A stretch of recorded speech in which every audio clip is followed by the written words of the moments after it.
os abolicionistas de ironizados como utopistas de gabinete. Os abolicionistas. Agora, esse livro seria bom até a gente arranjar. Se você puder, viu?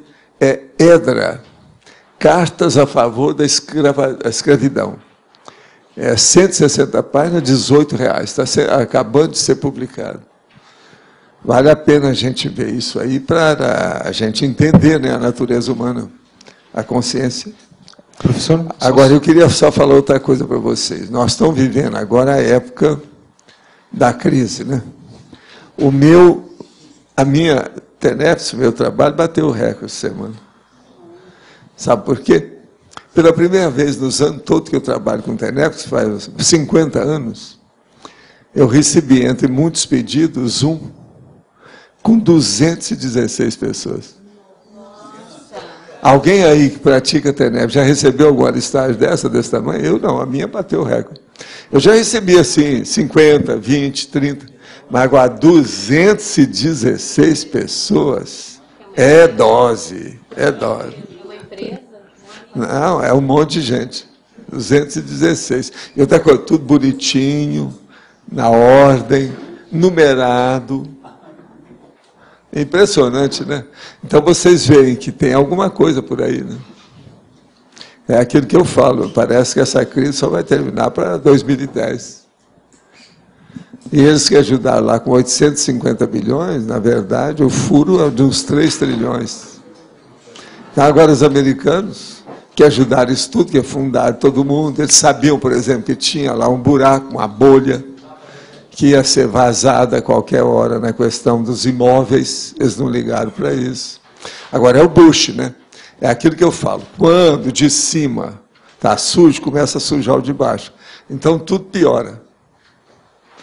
Entende? Quando a coisa piora, o urubu de cima suja o de baixo. Você está entendendo? Por quê? Fica a anomia, o povo todo fica de qualquer maneira, começa a abusar.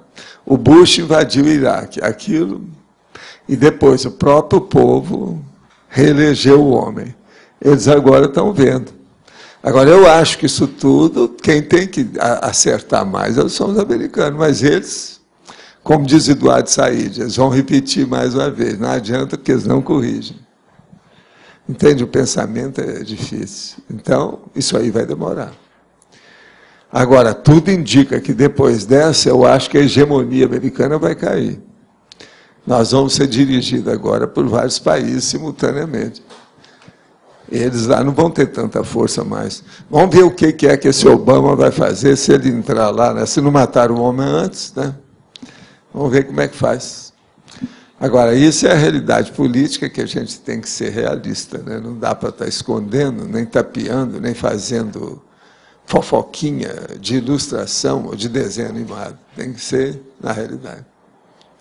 Agora, gente, tudo é um problema de antagonismologia patológica que eu acabei de falar aqui, tá certo? Você quer coisa mais de esse negócio patológico desse José de Alencar?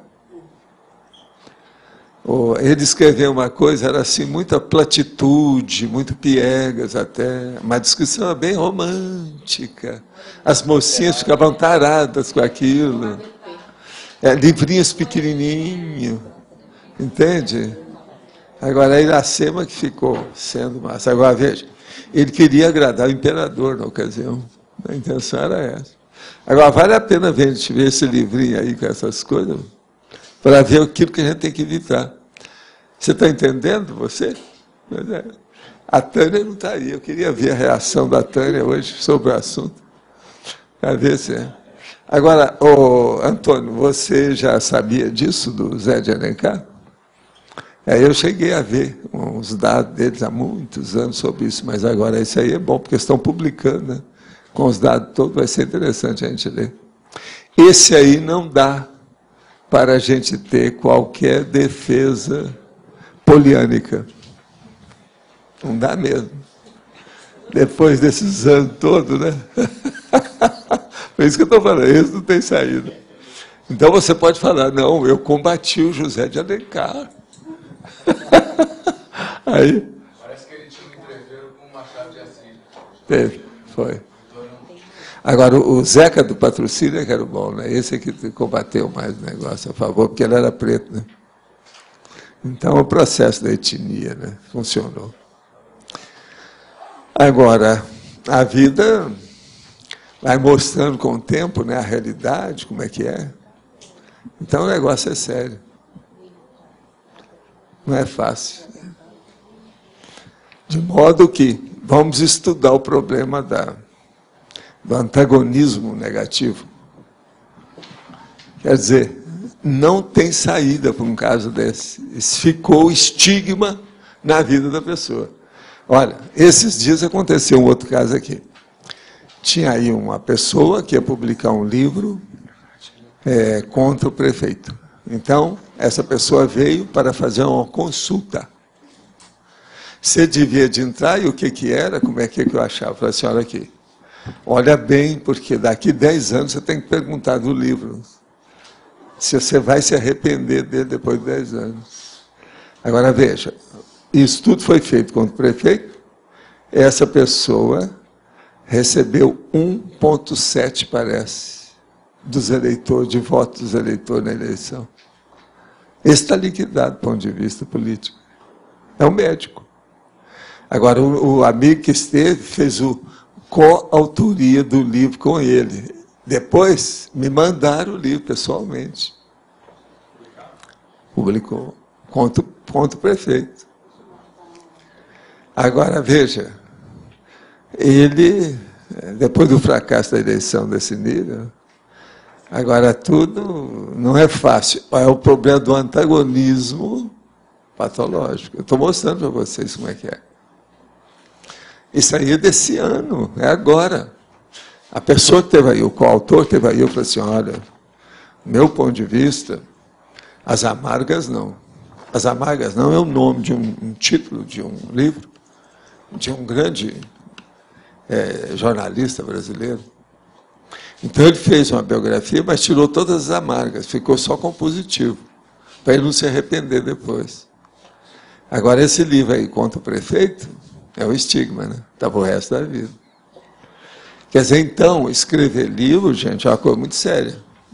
Num mês, a pessoa pode furar toda a vivência dela de 100 anos. E aquilo fica para sempre. Vocês estão entendendo? O caso não é fácil. A gente tem que pensar bem como é que faz. Por isso que o Antônio revê tanto o livro, dá opinião, faz resenha. Ele está certo. Eu também, às vezes, dou palpite e tal. Quanto mais a gente escutar, melhor. Esse livro aí você tem aí, né? Mostra para ele dar uma olhada dela. Antes de publicar o livro, ele já estava compondo o livro. Ele veio aqui, eu dei conta, ele não seguiu. Eu acho que ele nem vai aparecer aqui mais. E outra coisa, nós já trabalhamos com ele na questão aí da Secretaria da Cultura. Ele foi chefe da Secretaria durante a temporada. Teve comigo aí, lá embaixo, só nós dois, quietinho, me mostrou. Todo mundo aqui conhece. Ele nos ajudou até em umas coisas. Eu estou falando o coautor, não é o autor, o principal, não. Que é o... Entende? Agora, ele entrou, né? Embarcou, né? Embarcou na canoa furada. Na canoa furada. Agora, você sabe, a época de eleição é igualzinho aquele outro, nosso amigo que esteve aqui várias vezes, e que ficou preso o dia inteiro. Que estava distribuindo santinho. E tem a foto dele no jornal, na segunda-feira, depois da eleição. Tem tudo lá. Então, veja, é um estigma também. É igual o dedinho do Lula. É um estigma. Fica lá. Agora, então, gente, vocês estão começando a entender a seriedade do que é o antagonismo patológico. Né? Pessoal, eu estou estudando essa condição da síndrome do ostracismo Sim. O estigma, ele é uma das coisas que leva muitas pessoas a entrar na síndrome do ostracismo, não é? Sim. No momento que a pessoa ela Sim, entra e naquela ela coisa fica errada. assim, desacoroçoada, né? Ela perde o elan, a motivação. Ela fica sem motivação. Perde o estímulo. Entende? Muita coisa. Tem muita gente que entra no ostracismo por causa disso. E tem aqueles processos que hoje eles chamam aí na psicologia, do processo da síndrome do antissocial, né? Sociofobia, né? Sociofobia, que é o nome. Então, é um negócio também. Mas qual que é o mecanismo que leva a pessoa para a sociofobia nesse caso? É porque ela não quer mais participar? Não, foi uma desilusão, uma frustração muito profunda, abrangente, que ela não vê saída para aquilo. Entende? Ela acha que não tem saída. Então, o orgulho foi amassado, massacrado. Entende? Acabou com tudo. Então, a pessoa fica contra o cosmos, né? Ela não quer saber do processo, ela fica antissocial. Agora, fica o medo, antes de mais nada, tem o medo atrás disso, às vezes. Mas depois ela fica escorraça, ela dá o contra, ela repudia. Tudo é antagonismo também patológico. Agora, o que eu coloco isso aqui é o antidiscernimentologia, autodiscernimentologia. Falta discernimento na pessoa para ver uma coisa dela. Por exemplo, não adianta nem falar, você veja bem. Eu falei com o nosso amigo. Não adiantou nada. E eu sabia que não ia adiantar nada. Eu falei para a turma que estava lá, logo que ele saiu. Eu falei assim, não vai adiantar nada que eu falei. Eles vão publicar o livro. Agora, veja, publicar um livro desse, com um fracasso total desse, com uma coisa que é negativa,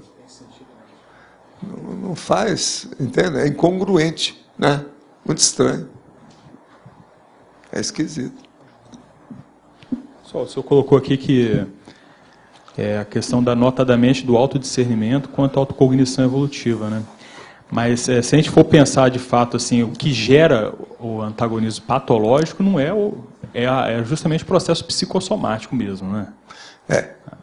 Quase sempre é o problema do orgulho ferido. O orgulho que foi ferido com profundidade, né? Uma coisa assim, ficou sem solução. Aí dá um impasse na vida da pessoa. Ela tem que começar quase sempre, dentro daquele sonho, ela começar na estaca zero. E ela não vê jeito para isso. Agora, numa hora dessa que a gente vê que é muito boa a vida humana, dentro da série X, esse negócio dela viver sem, uma pessoa vive 100 anos, depois morre, vem outra, para poder esquecer isso aí. Então, a seriexologia, as vidas sucessivas, nesse ponto, ajuda a pessoa a esquecer. Então, é um placebo. A seriex, às vezes, é um placebo. Entende? E é um antídoto. Ajuda as pessoas. Querendo ou não. Agora, ó, uma pessoa, ela arranjar estigma é uma coisa muito fácil. Por exemplo, existe uma pessoa que ela é muito, um homem, que ele é muito louvado como artista, um pintor, etc. Ele é do Rio Grande do Sul.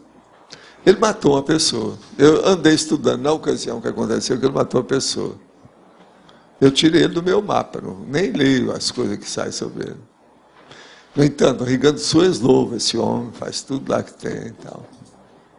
Entende?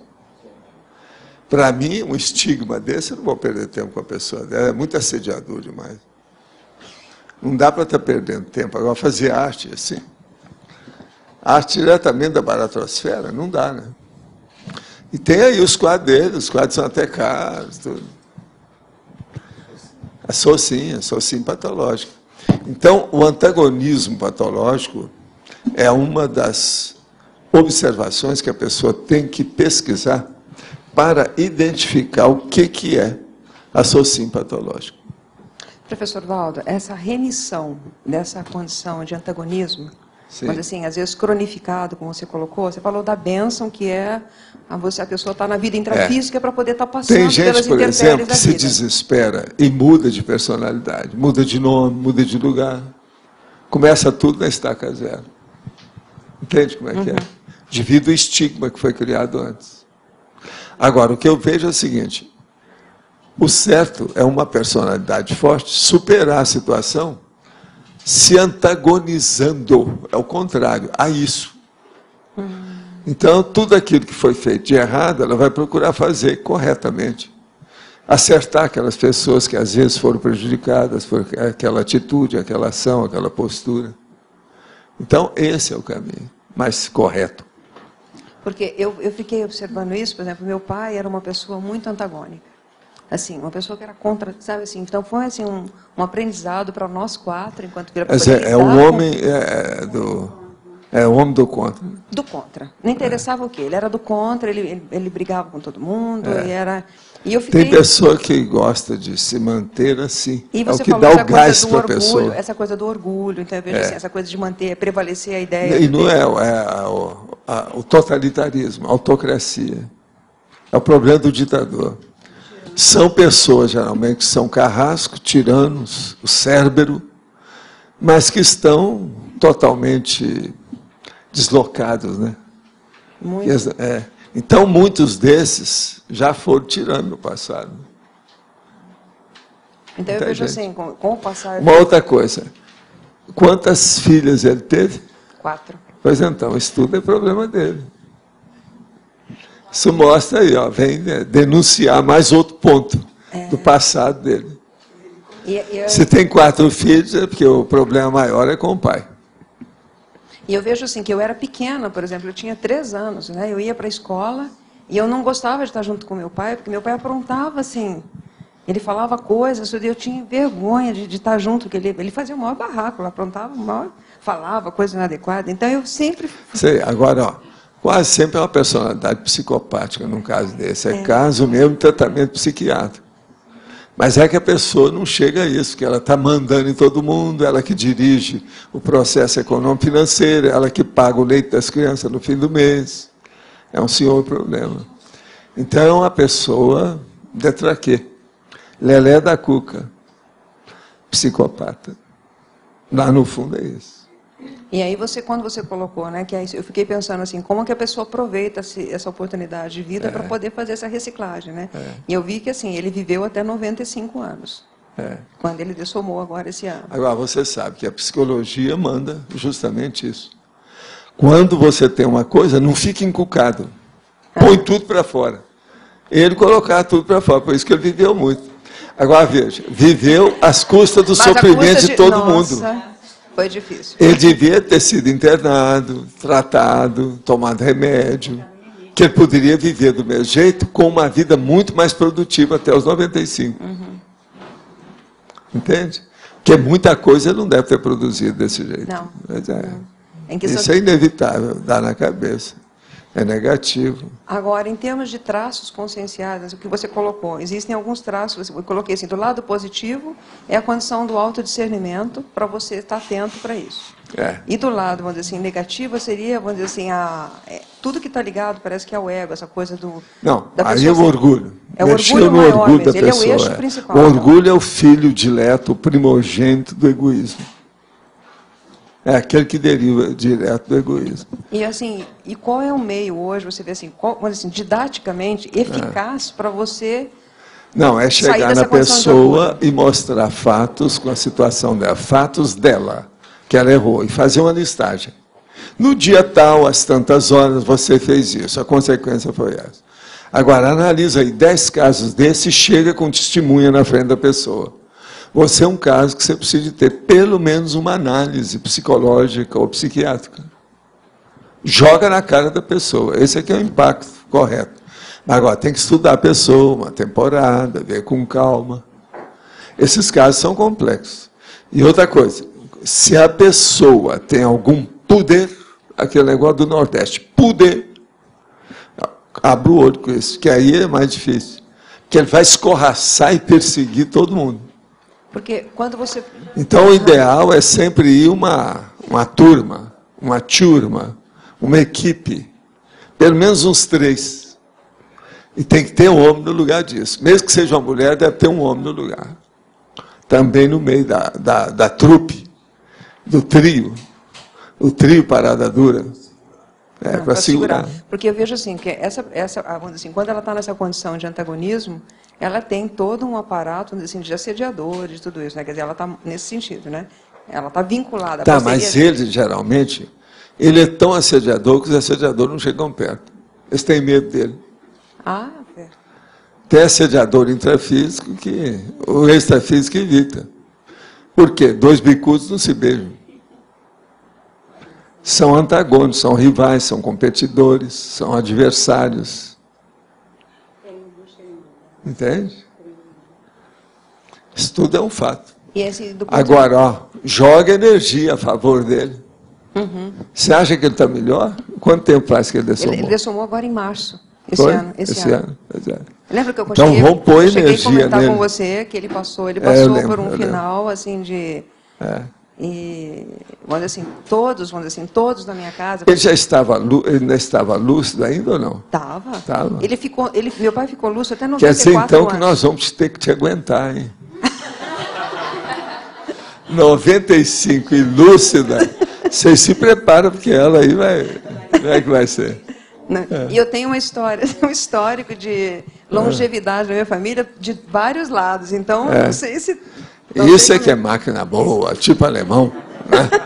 Mas, Valdo, o negócio... Zundap. Sabe como é que não adianta. Agora, a questão é você tornar isso positivo, a longevidade positiva. Que eu vejo assim, não é só viver muito. A gente confia em você e na sua irmã. Né? É o que eu entendo, conheço mais de perto. Certo. Né? Mas, então, nesse último, assim, o que fez ele ficar mais, vamos dizer assim, defasado foi no último ano, que ele começou a ter comprometimento cerebral, já começou a ter... Mas, assim mesmo, eu fiquei boba de ver, porque ele estava muito doente, professor Valdo, e eu cheguei no hospital, agora, quando eu entrei, que eu abri a porta, ele quase sentou na cama, ele começou a rir de alegria, assim, sabe? Ele identificou pela minha energia. Ele riu, agora, só me conta, ele ainda dava o contra em alguma coisa? Ainda, quando ele começava, todo mundo... Quer dizer, então, que ele honrou a posição até o final. Não, era assim, ele estava ruim, ele ficava quieto. Quando ele começava a melhorar, ele começava a implicar. Então todo mundo viu, ele melhorou, ele está bravo, já derrubou aí derrubou a casa, porque o cara voltou ao normal, a gente sabia que era o indicador que ele estava voltando ao normal. Então, quando ele começava a reclamar das coisas. Mas, enfim, eu acho que quando você contou isso aqui, eu comecei a lembrar do perfil, né? Dessa coisa de você... Agora, uma coisa. Na sua família tem alguma poliana? Em que sentido, Valdo? Poliana. Oi? Abençoa tudo. É da turma do deixa disso. Edulcora tudo, passa chocolate, caramelo em tudo, carameliza tudo. Eu acho que, assim... Tem alguma? Não, assim, com essa característica, assim, não. Então, tá bom. Não tem.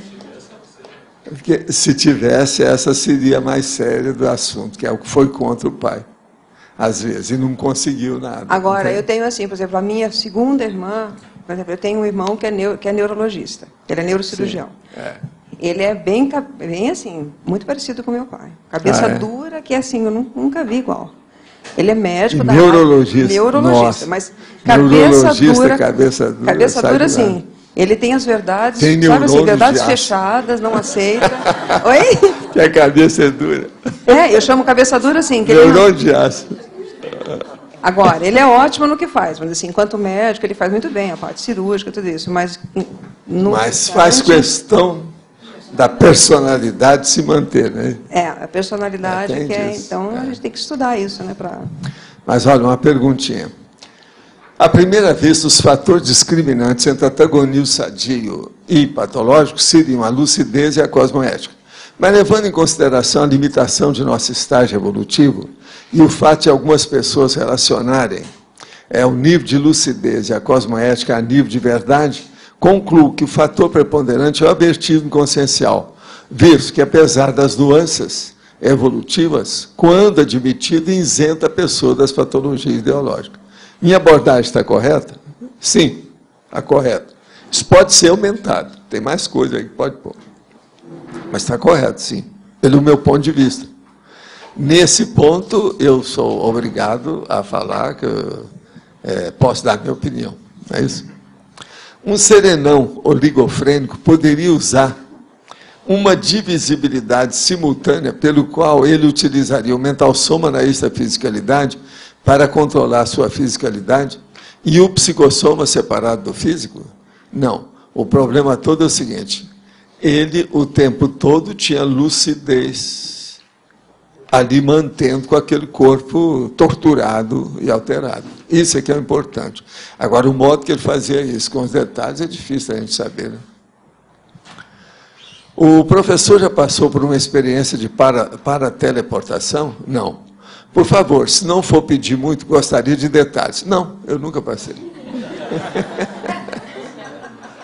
Ao pensar em ideias inovadoras, com frequência incômoda, me sinto desafiado por pensamentos antagônicos e não sadios, que repetem discursos dogmáticos que já ouvi aos montes. Comecei a pensar que pode ter algo de assédio aí.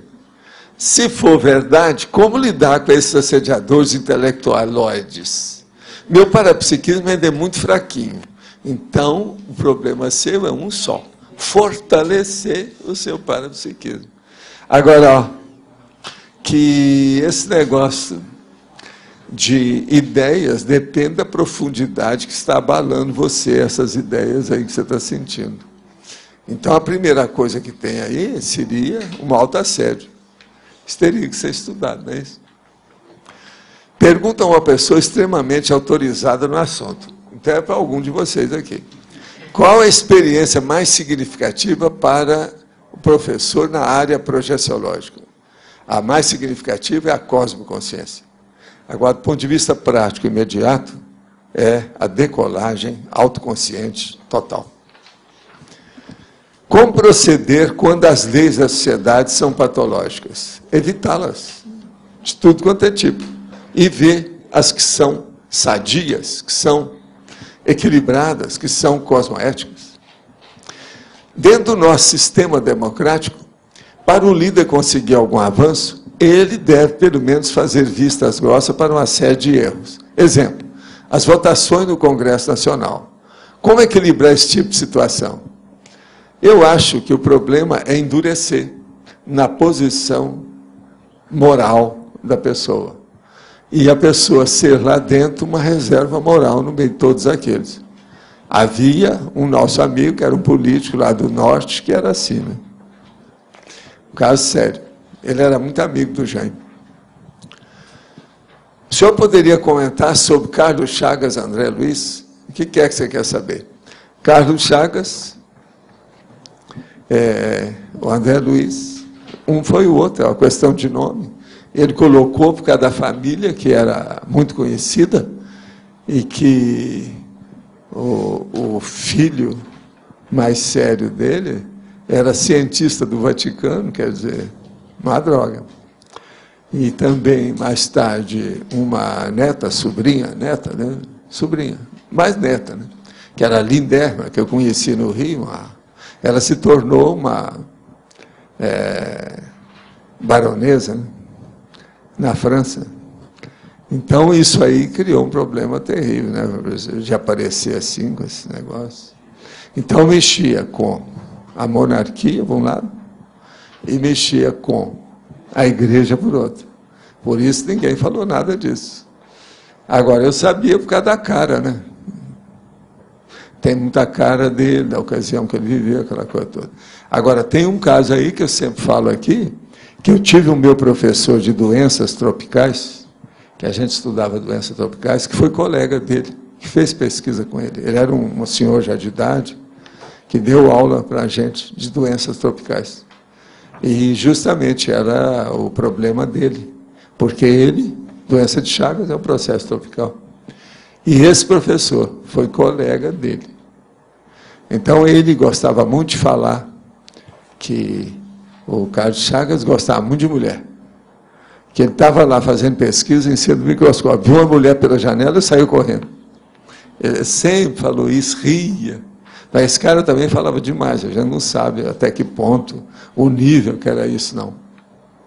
Era ele que falava que, ó, a natureza humana está toda errada. Isso aí, isso era a aula dele, séria, ele falando. A natureza está tudo errada.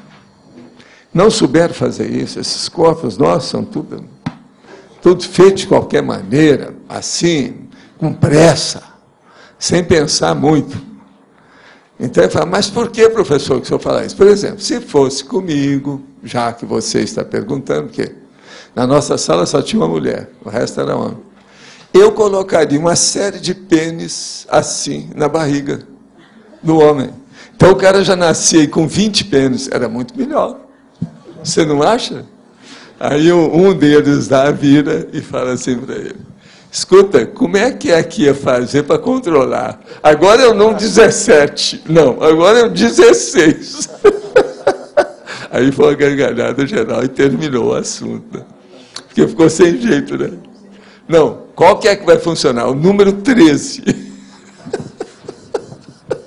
Então, veja, isso é coisa dos médicos, né? Então, esses médicos mais de idade, ele era muito desbocado para as coisas todas e gostava da escatologia. Tudo ele levava por aí.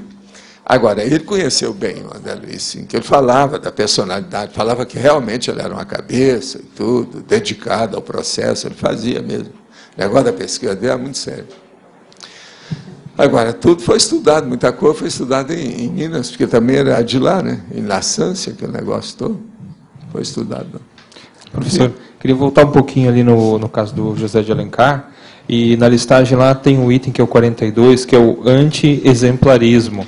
A gente pode dizer que esses casos onde o livro, a obra, ela é nosográfica, é um anti-exemplarismo total, né? Anticosmoético. Tá. A gente está, dentro do PAI, lá a gente está listando, né, as obras que são nosográficas, e, enfim, colocando lá essa conceituação. Sempre é bom dar para a criançada, porque eles gostam de coisa curiosa, esses casos assim. Mostrando esses autores que erraram redondamente, caíram. Isso aí é importante. Isso ajuda também o camarada lá. Você está entendendo? Porque mostra o erro dele, aquilo abala, e vê como é que é, dá a noção. Por quê? No caso do José de Alencar, ele é muito exaltado, né, como romancista superficial, tal, romântico, aquela coisa. Então, né? É bom ver esse trafar violento dele, né, por um interesse político. Agora, você olha que, pelo jeito que ele se portava, ele era muito vaidoso dentro do processo dele de política. Você vê pelo jeito dele, como é que ficou a imagem dele, as coisas todas. E o jeito dele escrever também era bem, você está entendendo? Da hora, né?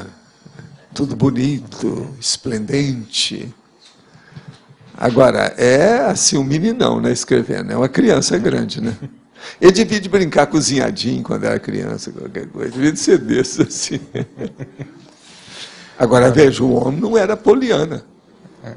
Ele escreveu com o romantismo todo, no entanto, defendeu lá. Por quê? Estava fazendo a puxação do imperador. Então o negócio é sério. Professor, uma preocupação. A minha pesquisa, até futuro livro, eu espero, é sobre exemplarismo.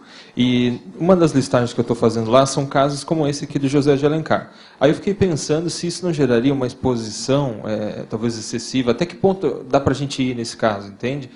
Eu acho que tudo isso está ajudando os outros, porque isso é a patologia, é uma doença. A doença tem que ser mostrada. Os médicos não mostram os pacientes o que aconteceu, não ficou até célebre em determinados casos, que aconteceu com Freud, aconteceu com isso e com aquilo, aquele cara com um cano na cabeça, milhões de coisas. Isso tudo ajuda. É a cobaia. Nós somos todos cobaias uns dos outros. Existem as cobaias positivas e as negativas. As negativas também ajudam. É uma das coisas que o negativismo ajuda, você a evitar. É a vacina.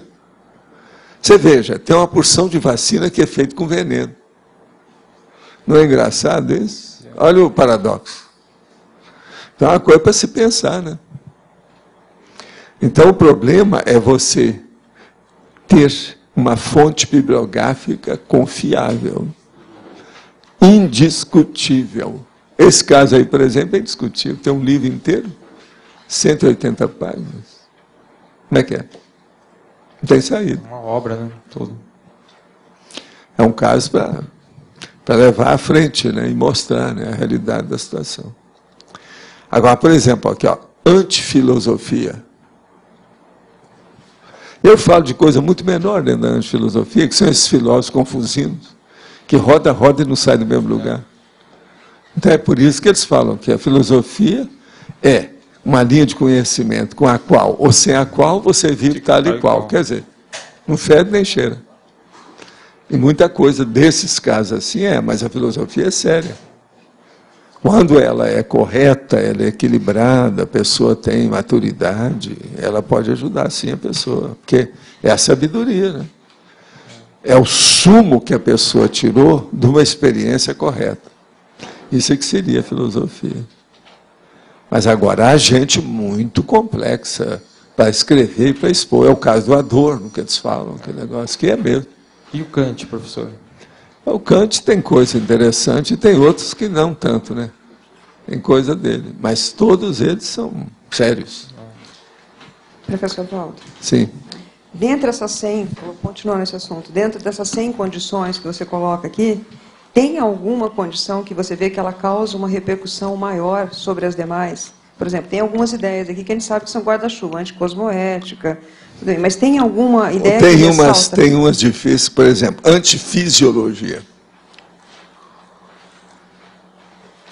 Essa o povo nem gosta que a gente fala. Por exemplo, a homossexualidade, o lesbianismo é antifisiologia. É um antagonismo patológico. Está lá, ó. 45. Antifisiologia, 45. Essa, por exemplo, ela pega aí milhares de pessoas. E eles não gostam nem de tocar nesse assunto. Agora, por exemplo, os anti-americanismo. É um negócio besta, né? Você ser contra uma etnia, uma coisa qualquer. Então, isso também é uma coisa muito abrangente e negativa. Tem que pensar nisso também. Agora, tem uma série, né? Porque, por exemplo, tem alguns eixos... Agora, do ponto de vista evolutivo, uma das coisas piores que tem aqui, 87, antisserenologia. Isso aí abarcou tudo. É tudo de negativo que tem. Agora, por exemplo, tem umas que eu já comecei a classificar, mas agora eu vou deixar aí para a Emi, que está aí, ó, Emi. Já teve um verbete que você não estava aí, que está lá esperando você para preencher. E tem mais esse.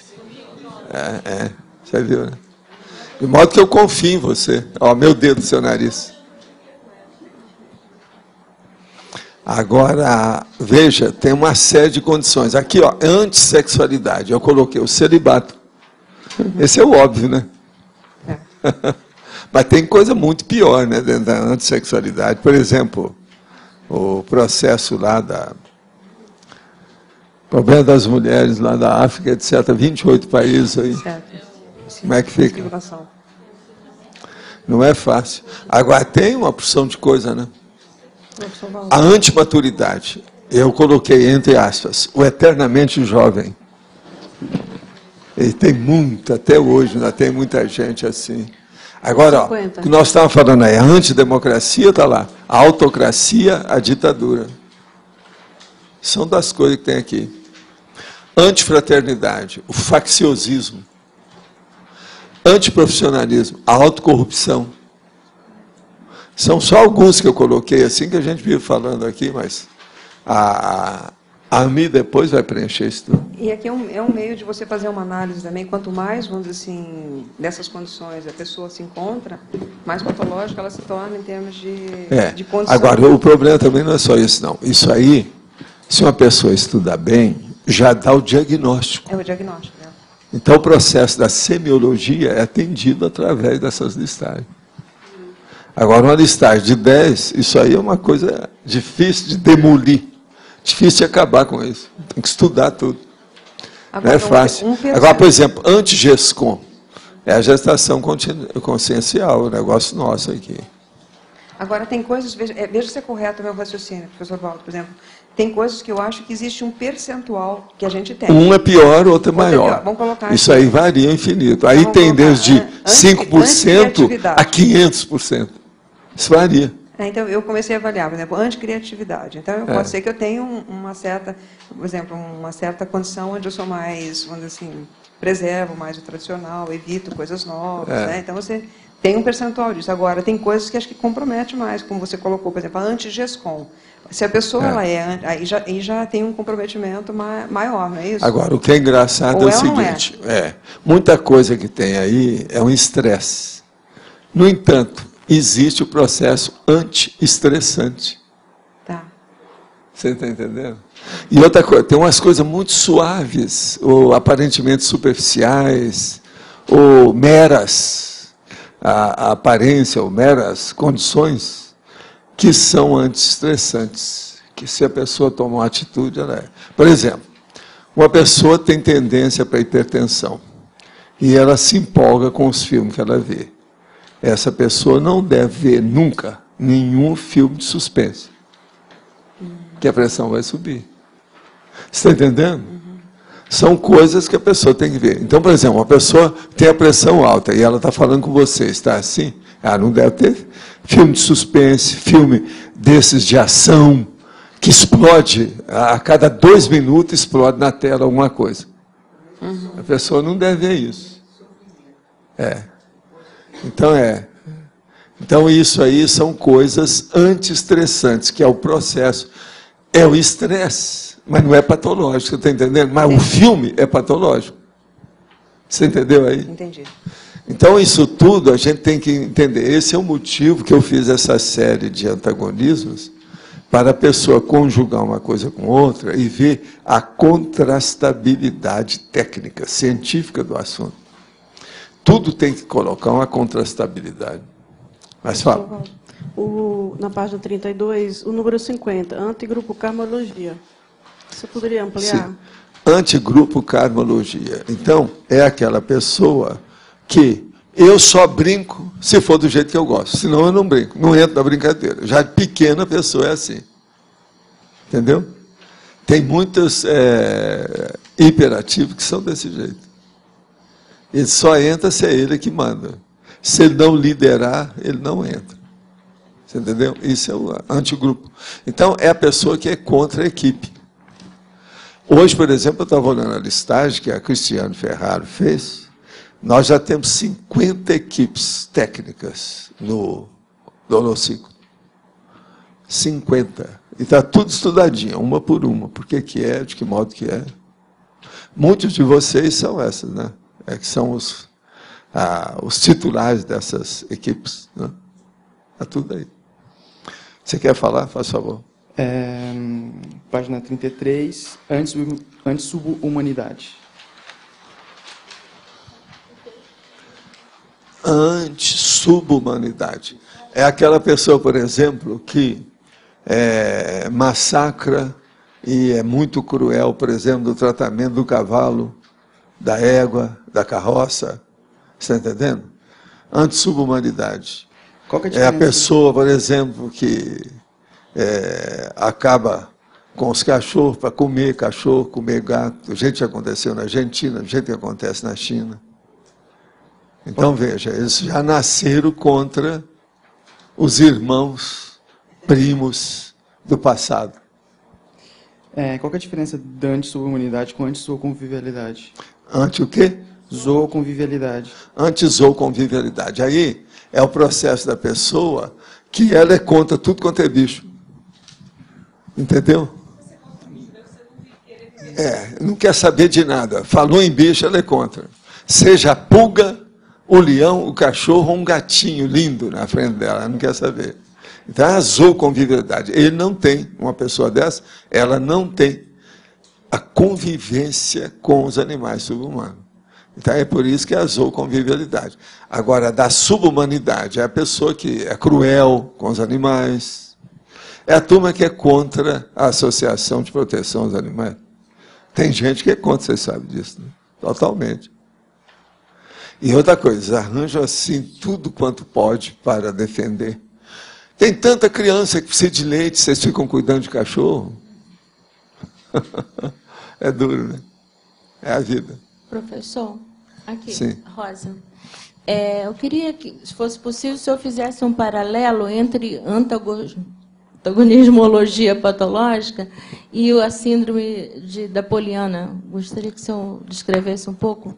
A Poliana é o seguinte, na hora que ela exagera em ver o lado bom das coisas, ela pode ser uma cúmplice ou fazer o acumpliciamento tácito. É aquela pessoa que não dar o contra numa hora que precisava, ela apoiou uma coisa errada.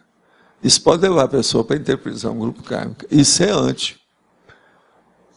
Entende? É patológico. Porque às vezes eu me sinto um pouco poliana, mas eu enxergo tem as a coisas. Hora que a gente tem que ser poliana. Mas tem a hora que não pode ser. Só que eu não vejo assim com aquela profundidade. Mas o negócio é só parar e examinar. Eu acho que pode ser relevado. Entendeu? Para e critique. Sim. Tem certas coisas que você começar a parar e aprofundar a análise, é difícil. É aí que você vai ver os detalhes, se vale a pena ou não.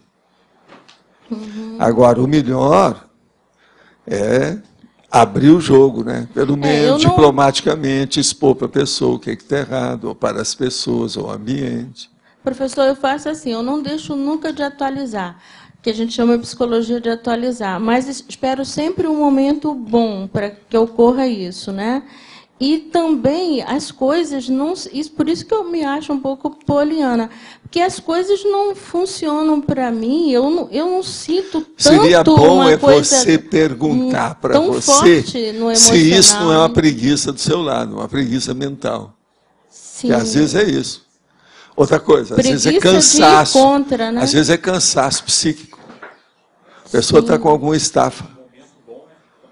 Pois é. Que bom é esse. Preciso de saber. Sei. Entendi. Então é bom não sei se o senhor aprofundar a análise, a abordagem. Veja bem, só um exemplo. Digamos assim, é uma coisa que o outro, por exemplo, fere o orgulho do outro, mexe. Comigo não mexe tanto. Eu consigo entender a pessoa como ela é, o estado em que ela se encontra, o nível. Então, para mim, pode passar. Não que eu não vá atualizar para ajudar aquela pessoa, mas às ele vezes, não me machuca muito. Pois entendeu? Mas às vezes a gente precisa de ver. Você está entendendo? Por exemplo, você vê o cara, ele é o dono do cavalo, e o cavalo não quer sair ou teve alguma coisa. Então ele começa a bater no cavalo.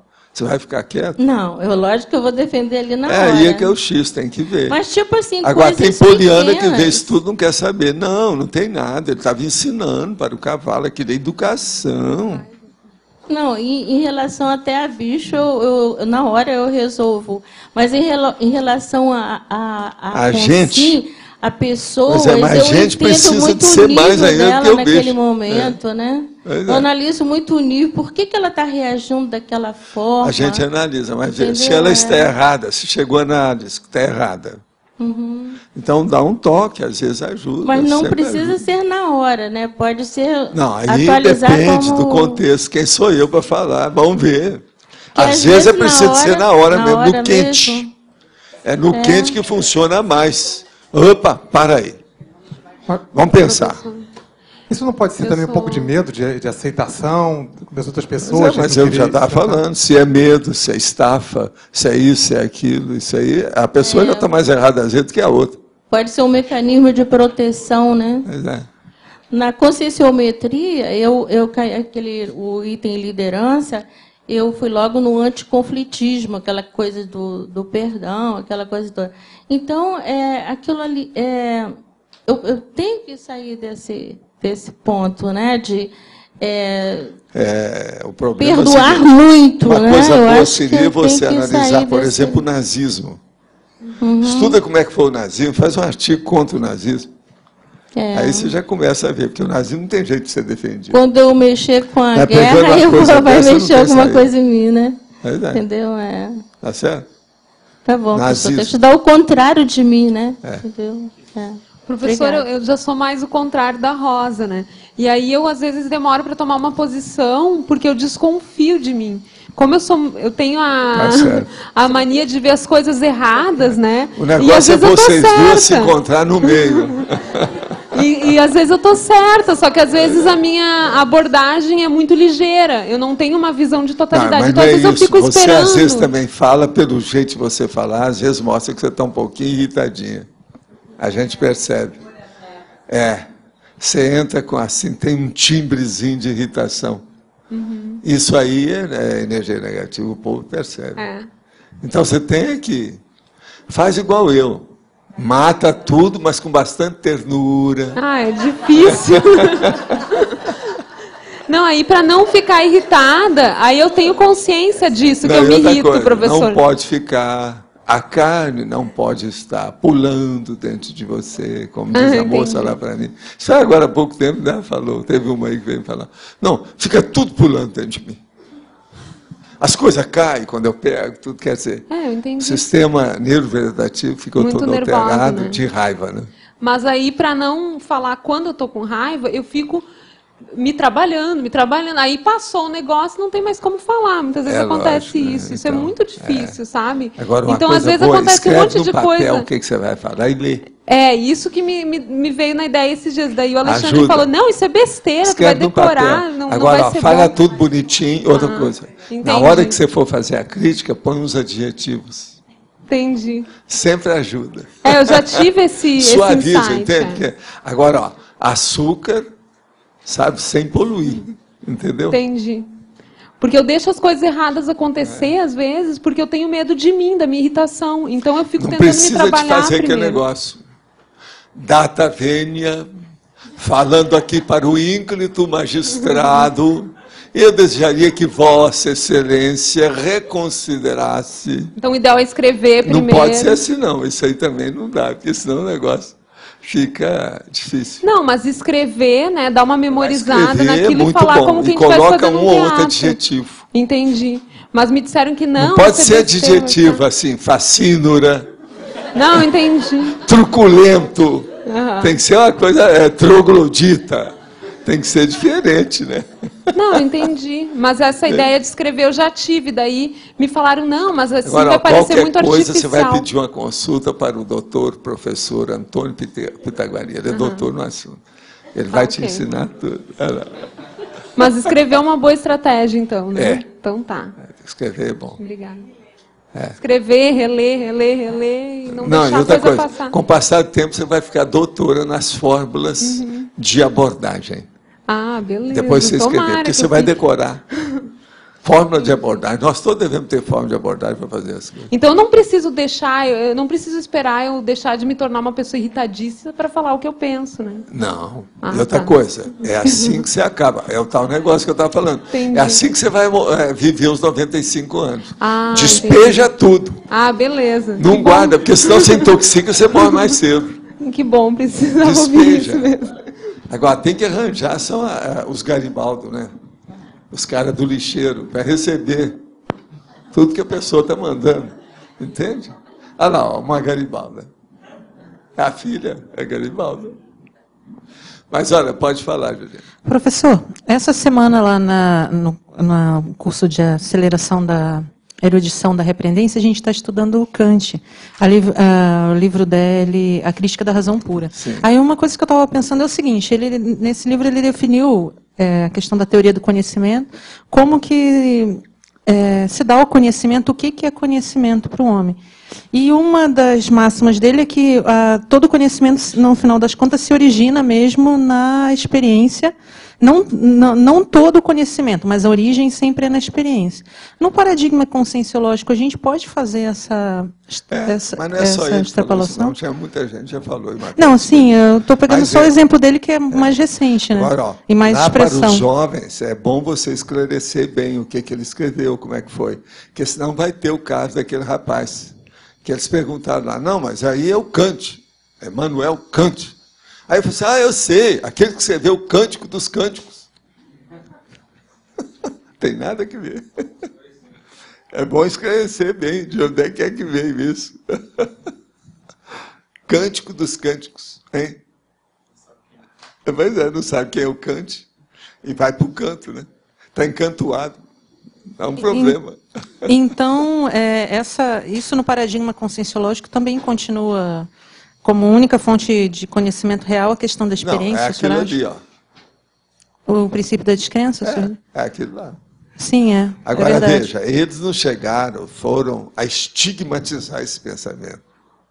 A colocar como fosse uma chapa, uma coisa do jeito que eu faço. Isso faltou. O senhor acha que ele não foi... Não. Não? Ele devia ter batido na mesa, colocado o negócio para valer. Agora, de qualquer maneira, ele foi um dos 3 da época que mudaram o processo do pensamento ocidental. O Kant foi. O homem é uma cabeça. Era uma cabeça. Realmente era impressionante mesmo. Até por causa da questão da vida dele, que ele tinha uma vida bem limitada, né, o lugar que ele nasceu. Tudo. Isso. Ele era uma cabeça. Lucidez. É verdade. Nesse aspecto é verdade. Agora, quase sempre essas pessoas naquela época, como é o caso dele, era muito austero. Né? Sim, isso é aí verdade. é negativo. Porque uma pessoa muito lúcida, ela nunca vai ter uma austeridade excessiva. Então, por exemplo, o Kant, se você leu a vida dele, ele deu alguma aula para criança? Não. Mas Pois então, é isso que eu estou falando. Não, essa parte efetiva, sexual, é bastante criticada mesmo. Ele né? Ele praticamente viveu só para o academicismo. Ele era uma árvore, uma madeira. Dava fruto sem sair do lugar ali, filho. Ele nunca viajou. Nunca viajou. Era uma árvore. É verdade. Era uma madeira. Vegetal, que nós chamamos. Muita coisa do ponto de vista emocional, ele era um vegetal. E do ponto de vista do paradigma consciencial, o senhor acha que vai ser necessário ser reescrito ou ser revisto essa questão do conhecimento em si? Não, como se adquire? Nós estamos fazendo, né? O que a gente está fazendo? Mas de forma mais pontual? Essa reescrita já está sendo feita. O que a gente fala aqui? Ó? Teático. Pois é, não, é teático. Aqui, o princípio da descrença é teático. Sim. Não acredite em nada. Faça a sua experiência. O acreditar é uma teoria. Eu admiti. Isso é teoria. Sim. Agora, não. Eu vivenciei e vi que os fatos não são esses. Isso é a vivência. É outra coisa, a experiência. É o 99%. Agora, veja, eu já coloquei 1% para 99%, que é para chamar a atenção. É o impacto da diferença, o gap entre 1 e 99 é muita coisa, não?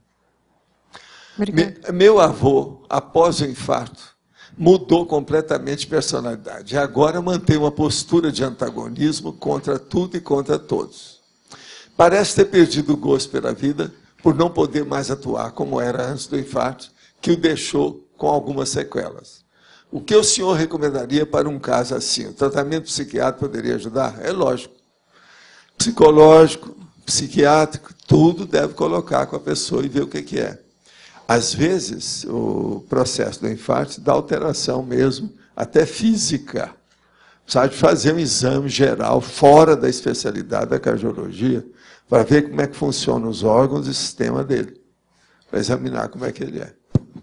E ver o processo de idade, condições de vida e outras coisas mais. No domingo passado, estivemos estudando a obra de Kant, Crítica da Razão Pura. Gostaria que o senhor falasse alguma coisa a respeito de sua postura antagônica em relação aos seus familiares. Aí, é você que vai falar, é você que está falando lá, deve ser você que está dando aula para ela. Pois, segundo os biólogos, depois que se tornou um sério professor, não quis manter contato com sua família. Irmãs e irmãos alegando incompatibilidade intelectual. A mãe dessomou quando ele era jovem, e o pai um pouco depois. Gostaria de entender esse processo. Então, Juliana, faz favor, você quer falar aí alguma coisa? Quer dizer, ele era burraldo em matéria de grupo karma. Tá certo? E ele era inteligente em matéria de dedução.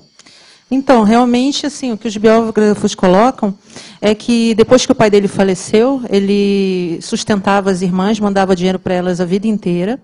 Ele parece que tinha uma família, ele era o 4º irmão de 7, isso é meio controverso, mas é mais ou menos uma família grande. E depois que ele se estabeleceu e as irmãs, enfim, o pai dele morreu, a família se separou, as irmãs menores foram ser criadas por outras famílias e as maiores foram trabalhar como camareiras. Ele era bastante pobre, né? Mas com o passar do tempo ele foi adquirindo uma posição social melhor, mas mesmo assim ele nunca mais entrou em contato com a família. Deslustrava a aura social dele. Para a época, às vezes, isso pesava demais.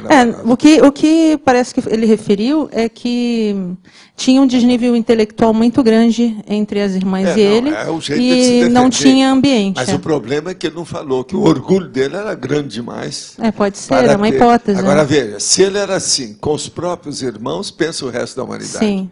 Ele era, portanto, uma pessoa desumana. Tá certo? Totalmente. Ele tinha a antifraternidade, ele não tinha fraternidade. É verdade, nesse aspecto. Inclusive, ele também...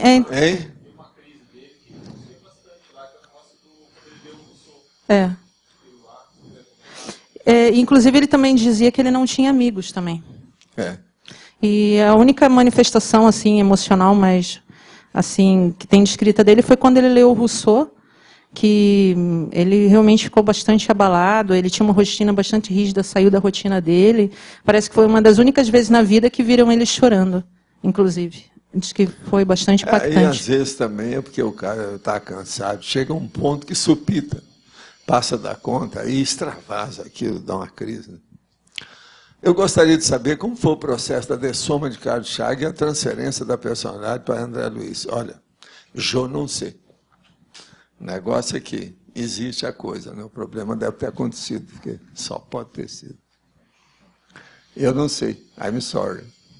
O senhor comentou em uma tertúlia passada que, de certo modo, e conforme fosse usado o cabelo da mulher, poderia até inibir ou proteger contra assediadores, devido ao mesmo cobrir o chakra nucal. No caso do homem que tem muitos pelos pelo corpo, isso também se verifica? Ou a grande quantidade de pelo é devido a outro fator? Qual, por exemplo? Não, a coisa mais séria é o seguinte. Uma pessoa que tem pelo demais, ele é hipertricótico.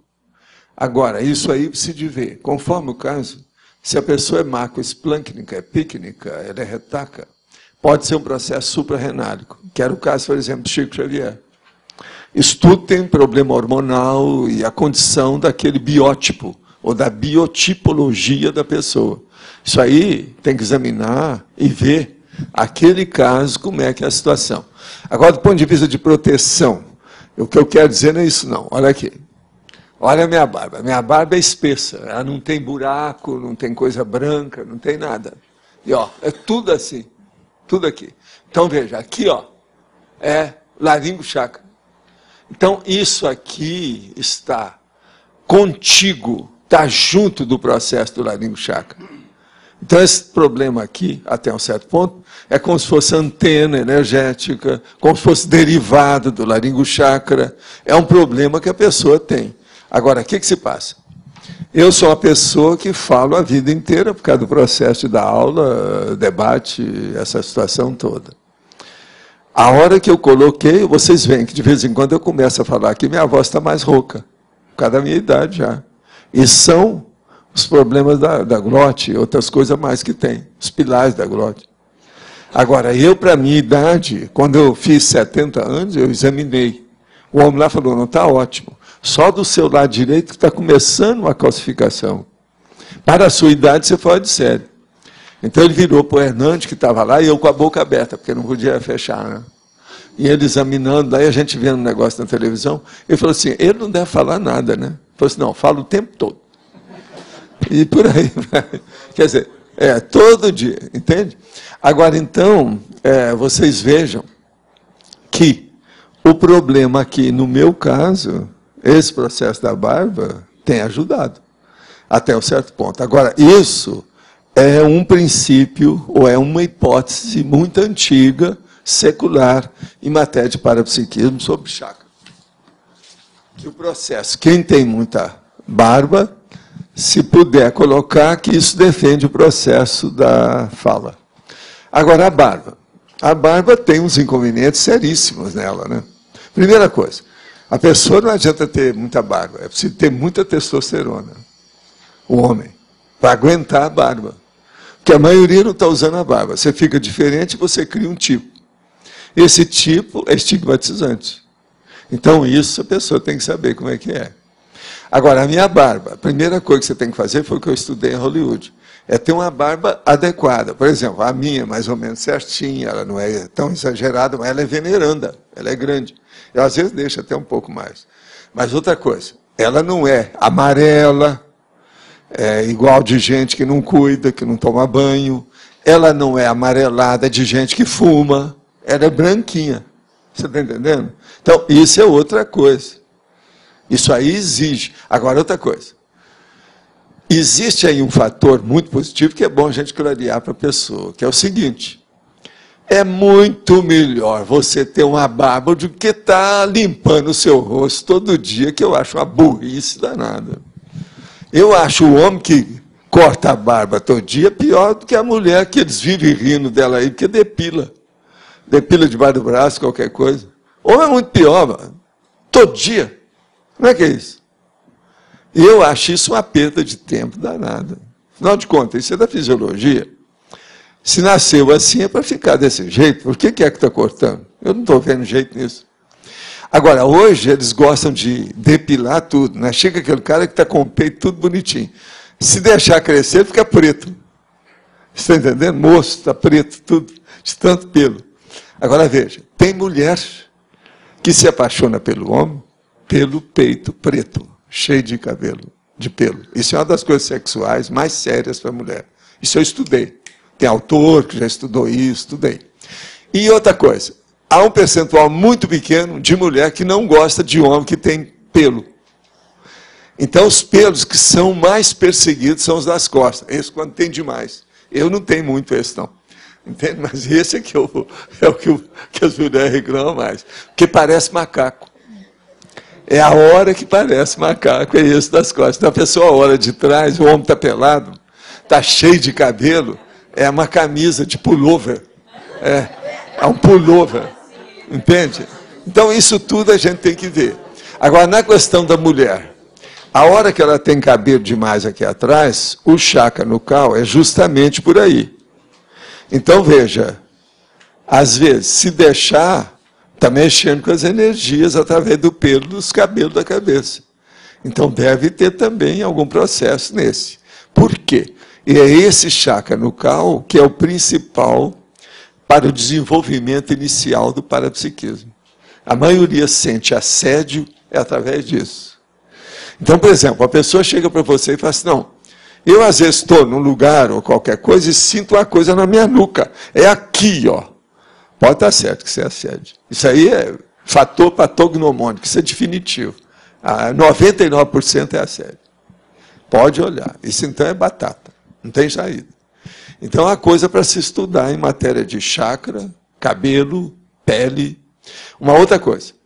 O pelo está na pele, tá certo? Vem da epiderme, da derme, aquele negócio todo. Nasce aí. E é justamente a pele que é o que exterioriza o processo maior de tudo quanto é processo de energia do corpo. Aquilo vem, aquilo sai, aquilo vem à tona, vem a furo. Aquilo é o repuxo que vem para fora. Então, é uma coisa séria também. Agora, outra pergunta. Ontem passei o dia com minha avó de 96 anos. É hoje, hein? 95 é igual a 96. Fiquei perplexa o quanto ela tem mágoa, ódio e antagonismo. A maior parte do tempo rumina coisas que não têm lógica. É alemã legítima, pois guarda dinheiro debaixo do colchão e conta todo dia. Exteriorizei as milhões de energias. A dica foi conseguir que ela mesma encaminhe em vida o que gostaria de fazer com seus pertences, pois é muito apegada. Alguma outra dica para ajudá-la a não dessomar tão ressentida e presa à matéria? Olha, o jeito aí é arranjar exemplos de pessoas que possam, perante ela dá valor para essas pessoas, e exemplo de pessoas boas, bons exemplos que a pessoa fez, de fraternidade, de entendimento, os heróis, por exemplo, que ajudaram as pessoas. Falar nela, por exemplo, sobre Gandhi, que conseguiu libertar a Índia dos ingleses através da não violência, uma coisa assim. Usar umas coisas que sejam positivas contra o problema. E dizer para ela as coisas negativas, dizer, ô vovó, a senhora está parecendo gente nazista, que matou aqueles montes de judeus, que teve o Holocausto. Como é que fica tudo aquilo? Olha os campos de concentração. Vamos examinar isso. É uma saída, né? É o jeito. Às vezes vale a pena falar. Agora, procura sim falar com ela, depois que ela dormiu bastante, numa manhã bem bonita, leva ela para debaixo de uma árvore e mostra a beleza da natureza. Agora, por exemplo, nós estamos assim, na primavera, leva para ela um lugar que tenha flores, mostra para ela e fala ali. Olha, vovó, vamos ver as coisas bonitas que tem na terra, nem tudo é ruim. Se quiser também, leva lá a chanson de Matan, né? do nosso amigo Elgar, para ver como é que fica a coisa, às vezes ajuda. Outra coisa, o que fazer quando determinados componentes do seu grupo karma mais próximo são contra a conscienciologia e contra você por não seguir as suas religiões? O que fazer pelas consciências que enxergam a conscienciologia ao modo de uma religião diferente? A primeira coisa, não briga com ninguém e abençoa todo mundo e não queira convencer essas pessoas sobre a conscienciologia. Deixa que cada um tenha liberdade. Agora, o que se passa? Mostre para essa pessoa o que é que a conscienciologia já fez de bom para você. O modo da sua conduta, o jeito de você dar o exemplo, a opinião que você dá numa hora séria. Isso vai mostrar o que é a conscienciologia. Então você fala, olha, nesse caso aí, eu sou favorável a isso. E mostra maturidade. A hora que você mostrar maturidade, fala assim, ó, foi a conscienciologia que me deu essa ideia. Vocês combatem tanto, mas veja. Agora, sobre religião. Religião é dizer para a pessoa o seguinte, olha, quando tiver uma chance, né? Existem muitas vidas. Em todas essas vidas, se a religião já tivesse resolvido, já teria resolvido as coisas todas. As guerras todas que tem aí, tem uma religião atrás. Então, isso aí não é o ideal. Agora, a religião é sectária. Ela é facciosa. Nós temos que ser da fraternidade. Nós somos irmãos de todo mundo. Como é que fica isso? Agora, fizeram uma religião baseada em Cristo, chama cristianismo. E ele falou para a gente amar todo mundo, aquele negócio todo. Mas eles amam todo mundo? Tem briga de tudo quanto é jeito. Tem um cara que aparece, que parece que é o rei, que está na terra, chama Papa. Fala umas coisas dessas. E outra coisa, vê qual que é a religião da pessoa, que toda religião a linha de conhecimento tem mais ponto frágil, de vida dogmática. Então o problema é acabar com a religião também com calma, com palavras bonitinhas, mas tudo correto, em cima os is, com os pingos dos is, e mostrar essa realidade. Às vezes dá certo. O professor pode falar mais sobre a técnica da reflexão diária. A reflexão diária é o seguinte, você arranja um horário mais específico que você tenha tempo. Vai para um lugar isolado e começa a pensar nas coisas. Agora, o ideal, principalmente no início, é não anotar nada. Só depois que começar a aparecer ideias, daí uns dias ou semanas, que você já começou a saber pensar melhor, que você deve anotar. Aí você põe um laptop na frente e começa a fazer reflexão com o laptop. Qualquer coisa você escreve lá. Aí já mudou de figura. Agora, o que é que eu estou falando na hora que eu digo que a pessoa, por exemplo, quando a pessoa está perguntando para fazer como é a técnica da reflexão diária, mostra que ela não tem reflexão. Entende? Agora, a hora que ela começar a ter reflexão, ela já pode usar o laptop, que isso vai ajudá-la demais. Vale a pena. De modo que, de modo geral, é isso, arranjar um local mais ou menos tranquilo, com calma, e pensar nos problemas básicos, fundamentais que a pessoa tem nesse período evolutivo dela, na vida que ela tem. Quase sempre nós temos alguma coisa que está lá sem solução, é um impasse, é um dilema, é um processo ainda crítico que não foi resolvido, é um labirinto de pensamento que a pessoa não sabe. Então ela começa a pensar e faz a contrastabilidade, quer dizer, faz o cotejo, a associação de ideias, diz com aquilo, diz com aquilo, diz com aquilo, e vai indo. Aquilo ali melhora o processo dela pensar. Agora, ó, a melhor coisa que tem para isso é fazer o estado vibracional antes, durante e depois. Porque com isso a pessoa pode receber intuição, inspiração de um amparador extrafísico de função, que isso pode clarear mais e fazer o abertismo consciencial dela mais depressa. De modo que vale a pena pensar por aí. Essa aqui é a técnica. Pode falar. Número 33, a página. Número 85, antirressexologia. 85 é antirressexologia. Sim, é a sua área. O que você quer? Eu acho que eu não preciso te explicar. Você sabe o que é antirressexo? Não, mas assim, o senhor poderia clarear um pouco mais a questão da antirressex? Antirressex é o seguinte, são as pessoas que acham que já estão realizadas na vida. E essas não precisam de fazer renovação nenhuma. Olha, ela pode ser de idade e ela precisa de fazer renovação. Eu, por exemplo, eu explico uma coisa que não tem contradição nenhuma com isso. Eu digo o seguinte, olha, certas coisas minhas, eu não preciso mais de me defender e nem estar expondo o que eu sou. Quem quis já admitiu, quem não quis já deu contra, e fim de papo. Agora, não sou dono da verdade, nem sou cura-tudo. A panaceia, você está entendendo como é que é? Então, veja, isso aí é uma coisa. Agora, veja, observa como eu também sou aberto para as renovações, para as reciclagens. Entende? Mas o que eu quero dizer é o amonte, o acervo, a bagagem. É o problema que eu chamo do processo de você fazer primeiro para depois falar. Chama-se verbação. Então, por exemplo, as coisas que eu falo aqui, eu já fiz uma opção de coisa nesse sentido. Quem quiser admitir, já viu. A situação toda é essa, e a situação está aí. Outra coisa, as minhas maiores provas do que eu já fiz são vocês. Pensa bem nisso. Mas veja, eu sou favorável à ideia nova todo dia. Os próprios verbetes, eu escrevo e fico pedindo auxílio aqui de todo mundo para fazer. Hoje mesmo eu falei sobre a minha, aí, 2 verbetes para ela preencher, etc. Tal. A gente admite as achegas, admite as inclusões, as renovações, as ideias novas. Nós estamos preparados para o que der e vier. Agora, a antirreflexologia, a pessoa dá o contra nisso peremptoriamente. Ela tem um apriorismo que ela está estagnada, ela é conservantista, ela é conservadora. Ela, então, está congelada, ela parou no tempo, e ela não quer saber daquilo. E ela dogmatiza dentro daquilo, então. Às vezes ela é interiorota, ela não quer saber de nada que seja novo. Você entendeu? Então, ela é neofóbica. Ela não é neofílica.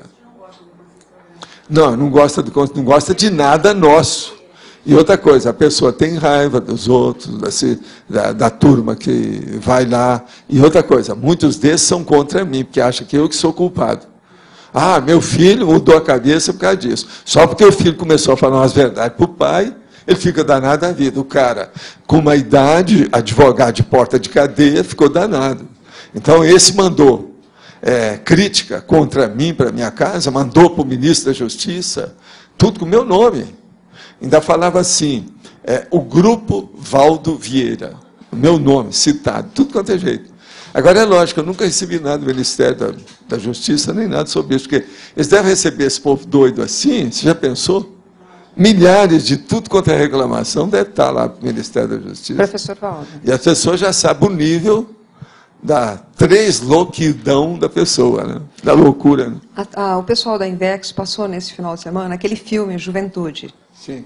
Acho que foi. E acho que esse filme você parece que tinha indicado. Foi eu que indiquei, porque a turma não conhecia. Isso. E eu estava tentando fazer uma conexão com essa ideia de ressexo, porque no filme tem a moça, ela demora para poder cair a ficha que ela tem que fazer uma mudança. É um caso que você pode colocar em termos de anti-ressexo, vamos dizer assim, a condição dela? Até um certo ponto. Qual é o ponto importante? Porque assim, a gente estava discutindo isso sobre o ponto de vista da Invex, né? Porque ela tem a vivência dela anterior, e aí depois, quando ela recebe aquele diário, é que provoca toda... Ela começa a questionar. Tem coisa difícil, né? A pessoa custa admitir, né? E outra coisa, era a moça, não era? Então, por isso que você fala em termos de idade. Moça pessoa... tem que dar desconto em tudo. Agora, quando é de idade, não dá para dar mais desconto. Mas não é um agravante na condição dela, por exemplo, é tão resistente assim? Não?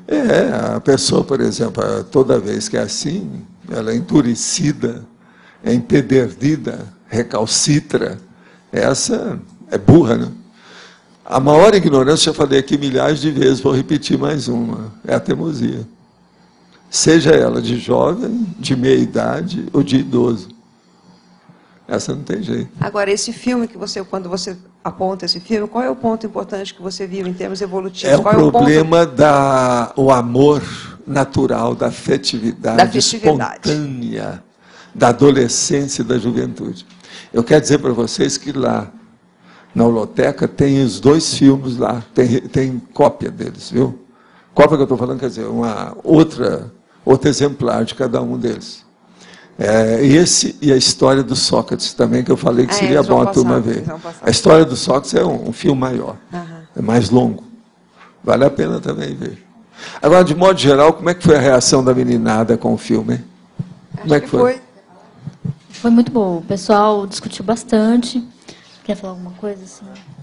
O pessoal gostou, achou que o filme foi bem assim, impactante no sentido dessa questão da reflexão que às vezes falta na juventude. O filme é uma obra-prima muito bem feito do Bergman, quando ele estava começando. Foi a primeira obra-prima que o cara fez. Você sabe que esse cara foi um dos maiores cineastas de todos os tempos. Sim.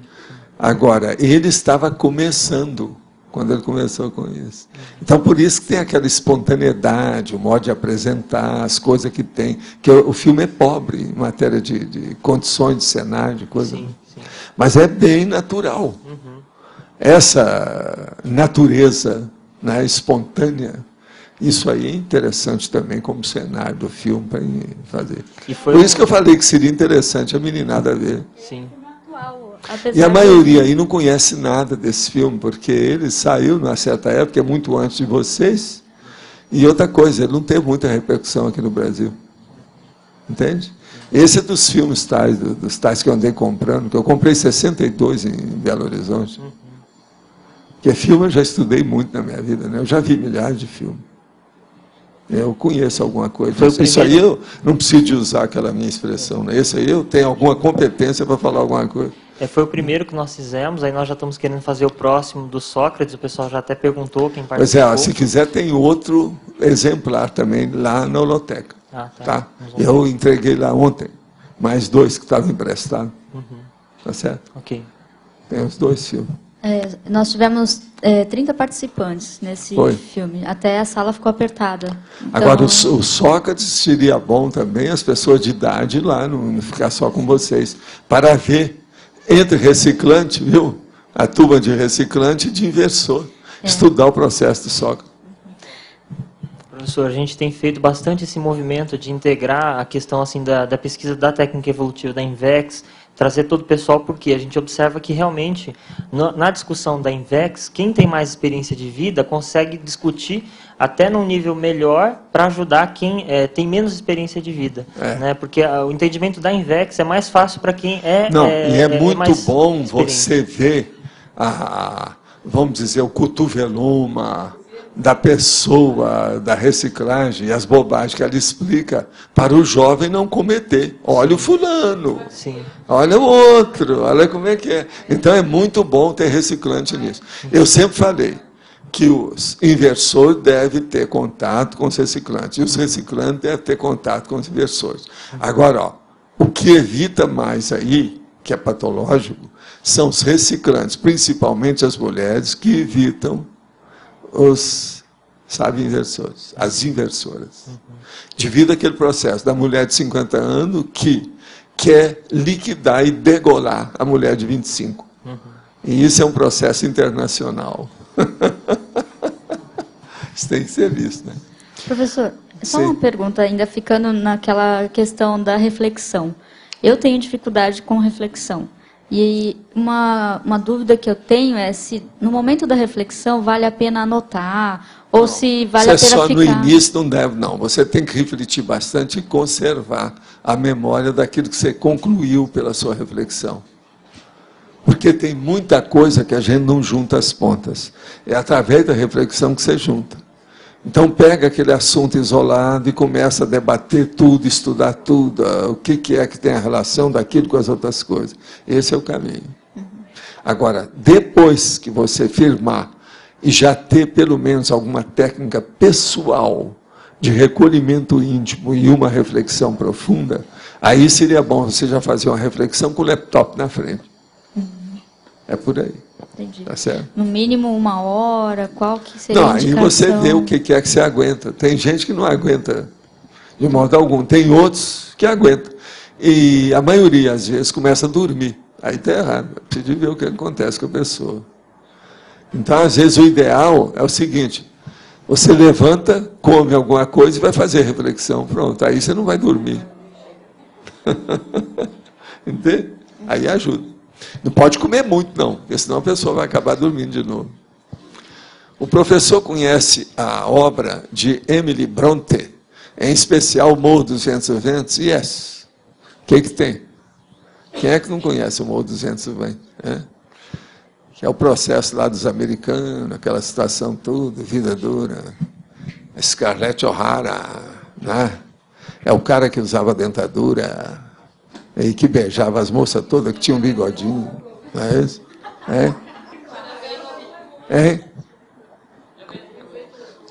Pois é, mas o Vento Levou também. Mas agora, tem um deles que é esse, o Morro dos Ventos Ventos, é aquele que tem um morro que a pessoa sobe. Aí então tem. Então aparece os negócios. Como é que chama lá o cara? Hatch, como é que é?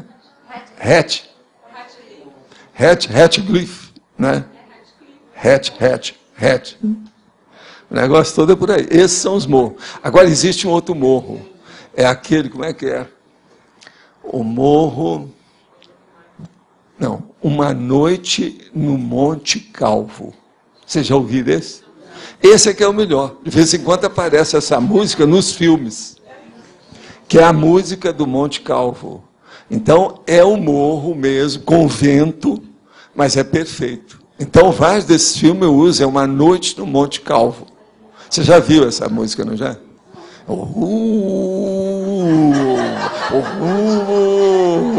É isso aí. Agora, esses são os montes.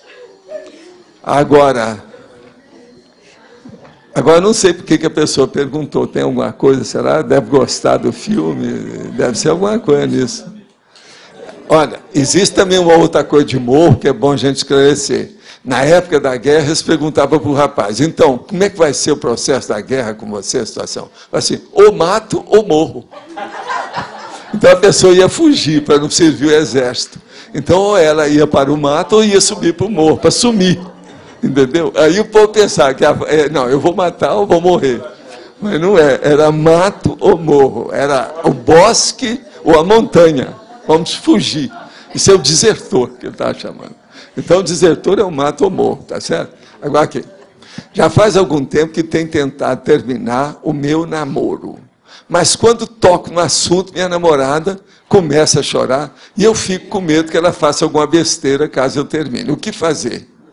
Eu conquistei o amor dela. Agora eu me sinto responsável por essa conquista. Entretanto, eu não amo. E outra coisa, pois aqui até com amo ela. Então, quer dizer um negócio... Olha, o jeito aí é o seguinte, você tem que se adaptar à situação do jeito que está aí. E outra coisa, qualquer coisa, leva para um psicólogo, né? Vamos examinar os dois, faz aí uma psicologia de casal, às vezes ajeita uma terapia de casal, isso às vezes pode ajudar, não pode? O negócio é fazer força. Poderia dar sua opinião sobre o ponto fundamental para um conscienciólogo contribuir para a reurbanização extrafísica sobre o conflito entre judeus e nazistas? Olha, o problema todo não é fácil tudo isso aí. O negócio da Segunda Guerra é terrível. Uma das piores coisas que aconteceram realmente no século XX foi o processo do Holocausto. Então, é uma coisa para se pensar. Agora, o que é que opinião que a gente vai dar? Isso aí está tão óbvio, a coisa é tão clara. O processo é, toda guerra é anticosmoética, toda tortura é loucura, toda perseguição e campo de concentração do jeito que foi feito é uma crueldade que não dá nem para a gente avaliar direito o que acontece. Então, o problema todo é esse. Agora, vamos ver o que acontece daqui para frente. Uma outra coisa, teve muita gente que analisou, por exemplo, os judeus na época do Ariel Sharon, que eu falei aqui, que eles achavam que ele estava mais nazista do que os nazistas, depois que a guerra acabou, né? Então, isso tudo tem que ver. E outra coisa, os judeus gostam da pena de talião, que é a represália, é a vingança. É tanto que eles perseguiram e estão perseguindo nazistas até hoje. A guerra acabou em 45, tem mais de 60 anos, ainda tem nazista que está sendo perseguido até hoje. Estão procurando os nazistas, para ver se o cara ainda está vivo. A maioria já morreu. Às vezes encontra o cara que está com mais de 80 anos, tudo, entregas baratas, já não está nem falando direito. Pois é, o judeu, o problema é sério. Agora, Olá, professor, desde Madrid. Opa, então é de Madrid isso aqui. Como trabalhar com os antagonismos científicos originados da academia tradicional europeia em relação a nossos conhecimentos produzidos em la Concienciologia? Saluda a todos os amigos. É o Sérgio Martínez. Ele está em Madrid. Tá certo? Agora, ele está querendo saber os antagonismos científicos originados da academia. Ele deve estar enfrentando isso lá, porque ele foi lá para ver umas coisas disso. Então, o problema é falar com a Laura para dar uns conselhos para ele, né? Via internet, através de e-mail. É o jeito de mandar umas coisas para ele e ver o que faz. Agora, lá é o seguinte, é muito conservantismo. Vocês têm que lembrar que ele foi escolher a Espanha, ele está perdido, porque lá tem, além da Igreja Católica, tem um processo muito sério que é o rei, com a situação toda da monarquia até hoje. E outra coisa muito séria, eles já começaram a sentir todo o problema da crise econômica mundial na Espanha. Já está saindo nos jornais o que é que está acontecendo, já está tendo problema. Então é um caso. Ele tem que examinar, né? Pois quando ele chegar, a gente pergunta para ele o que ele andou fazendo. Agora, não queira mudar a monarquia, que não tem jeito. Isso aí está muito estratificado ainda lá na Espanha, é muito difícil. Mas então... o fato dos homens culturalmente cortar o cabelo curtinho, isso aí, assim, em termos de chácara nucal, tem uma vulnerabilidade maior? Como olha, é precisa de ver, né, a pessoa, como é que é, de que modo que é. Não né? tem a ver. Eu não sei, isso aí nunca foi feito um estudo mais aprofundado, tudo é coisa para ser feito. Eu acho que com o passar do tempo, muita gente vai fazer. E outra coisa também, deixar o cabelo crescer nesse caso, às vezes pode ajudar. Agora, em relação à questão da... a pessoa que ela tem esse posicionamento antagônico, isso necessariamente vai levar a um autoassédio, né? E vai. A pessoa pode ser considerada, de certa forma, um assediador, né? É. Porque se ela teve um antagonismo... Se ela está sempre contra, que é o homem que não toma sal de fruta eno. Antigamente o comercial era esse, o homem do contra. Entende? É a pessoa do contra. Não toma sal de fruta eno. Que a fixação desse... Por causa do processo da má digestão. Né? Então, o cara que está com má digestão é mal-humorado, mexe no fígado, ele tem uma hepatopatia, alguma coisa nesse sentido. Então, ele não toma sal de fruta. Sal de fruta era para compensar o problema da má digestão ou indigestão. Entende? Então, o processo era esse. Por isso que é o homem do contra. Eu sou do contra. Tem muito disso. Né? É onde ele está lá. Sou do contra. Mas fala. Professor, tem uma questão aqui sobre a Invex. Nos 700 experimentos, o professor publicou lá as metas do inversor aos 40 anos de idade. E para a gente considerar que a pessoa atingiu com sucesso a técnica da Invex, ela teria então que mais ou menos aos 40 anos ter passado por todas aquelas etapas ou não? Não, aí você pergunta para a pessoa. Eu estou dando lá uma dica, né? A pessoa vê o que ela conseguiu na vida. Agora, tem os processos. Uma pessoa, por exemplo, aos 26, ela alcança a maturidade biológica. Se ela faz TENEPS durante 20 anos, aos 46, ela pode entrar numa OFIEX. Ela vai ter um OFIEX. Se ela tem um OFIEX, às vezes, ela já alcançou o nível de dispersidade. Por isso que é que eu estabeleci. Se você for pensar bem, 46 está bem lógico. É bem factível, é possível. Na prática, não é isso? O problema é ver. Agora, tem lá um dos itens, pelo que eu me lembro, é a entrevista com o Serenão, né? E quando o professor colocou a entrevista com o Serenão, era uma entrevista, ou seja, lucidamente a pessoa se projeta enquanto o Serenão, conversa com ele, volta, registra tudo. Essa seria a situação lá da meta. É o ideal. Isso é o ideal. Agora, se ele conseguir encontrar isso ali, perto da oficina de sorvete, é outra situação. Aí convida o Serenão para tomar um sorvetinho, uma coisa e tal.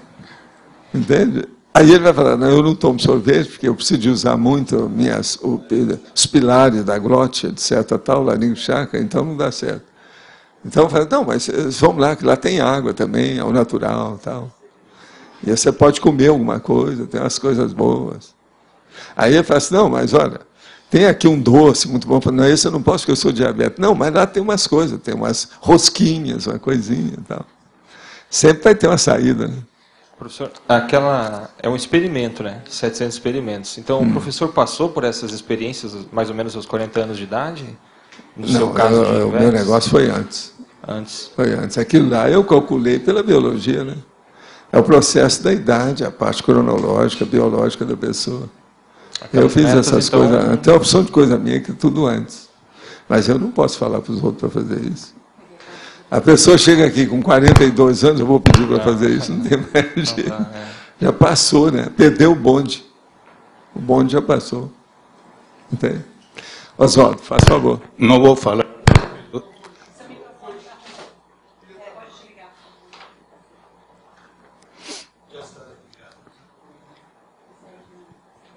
Não vou falar a respeito dos cabelos, vamos deixar para Igor isso. Ele tem mais do que eu. Não, queria fazer um comentário para Lorela a respeito da reflexão, que talvez uma coisa que possa te ajudar muito é o balanço diário pessoal, para concentrar o foco e a atenção nos teus atos e justamente poder concentrar a reflexão na tua própria autocrítica. É uma forma de, fazendo o balanço diário, de poder encaminhar o processo da reflexão. Isso é uma sugestão só. É uma boa, sim. Sempre ajuda. Vê se vocês marcam isso aí, vamos em frente. Pode falar.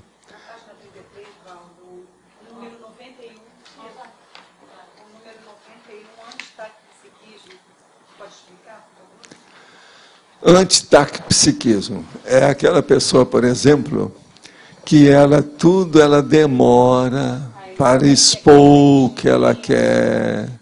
Você está entendendo? Então, tudo é devagar, quase parando, ou parando, quase andando. Então, ela não dinamiza o que faz. Quase sempre essa pessoa, ela tem uma hipotensão. Ela não tem hipertensão, ela tem uma hipotensão. Então, ela tem a pressão baixa, ela é mais devagar. Quase sempre essa pessoa não faz exercício físico. A tendência dela é ficar balofa, você está entendendo? Pelancosa com o tempo. Então, tem que ver como é que o nível que as pessoas estão ali, o nível dela, o jeito dela. Tá. E a 83, antipsicomotricidade? Que pessoa Antipsicomotricidade é justamente o que eu estava falando. É uma pessoa que é da inatividade da vida sedentária. Ela é inerte. Ela não sai do lugar. Quer dizer, isso aí também é problemático, né? Hein? Antitrabalhismo, número 94. Antitrabalhismo. Isso aqui, deixa eu ver onde é que está. É o número 94. O antitrabalhismo é o seguinte, é uma pessoa do dolce far niente, da sombra e água fresca, que gosta de uma rede. Quando nós fomos fazer a entrada lá da nossa casa ali, um dos homens, na hora que eu fui entrando em casa, falou assim, ô doutor, tá o máximo, hein? Esses dois mastros aqui, ó, colocam uma ponta da rede aqui e a outra aqui. Vocês já viram que em todo esse processo aí do caminho da lógica pode estabelecer uma opção de rede mesmo de um lado para o outro, atravessada assim. Entende?